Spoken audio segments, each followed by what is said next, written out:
And I want to thank you for fighting for the American worker. This tax reform is about them.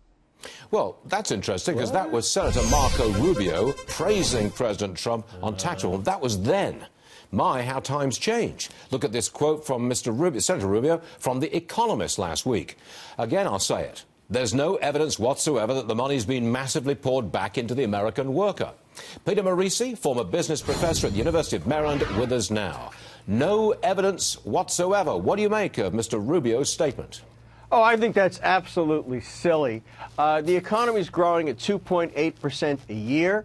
Wages are rising for the first time in a decade. The purpose of the tax cut is not to dole out welfare a la the Democrats, although Mr. Rubio is a Republican, but rather to create an environment where people can work, succeed, and prosper. If you think American workers, by working, getting higher wages, and consequently prospering is a bad thing, then you're with Mr. Rubio. I really think he's, I don't know, he's on silly sauce of some kind. Why do you think he did it? I mean, is it just a personal dislike of the president? I think that you're overestimating the consequences of Mr. Trump's rising approval ratings. If the Democrats lose the House in November, it's going to be very difficult for Mr. Trump to do anything beyond that, other than things he can do unilaterally. And as a consequence, I wouldn't be surprised if Rubio is angling for a primary challenge. Okay, understood. Thank you, Peter. But hold on, I want to talk to you about the market. Look at the futures, for example, futures today. We're going to be down again, roughly 60 points on the downside. Seems like lately we continue to move sideways. We've got wonderful profits, good growth rate. The yield on the 10-year Treasury is 2.95% this morning. Why are we going sideways? Why no pop?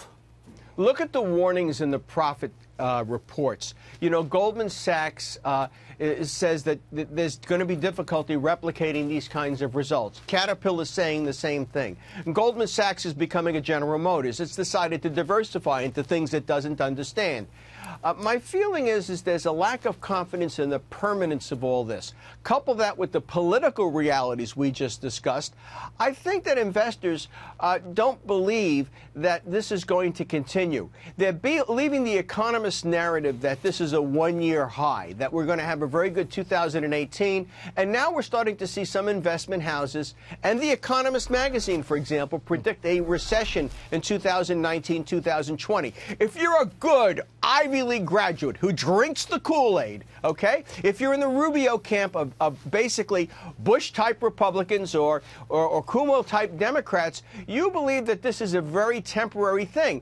And let's face it, New York is not populated by good, hard-working state college graduates. You know, a lot of University of Maryland types there.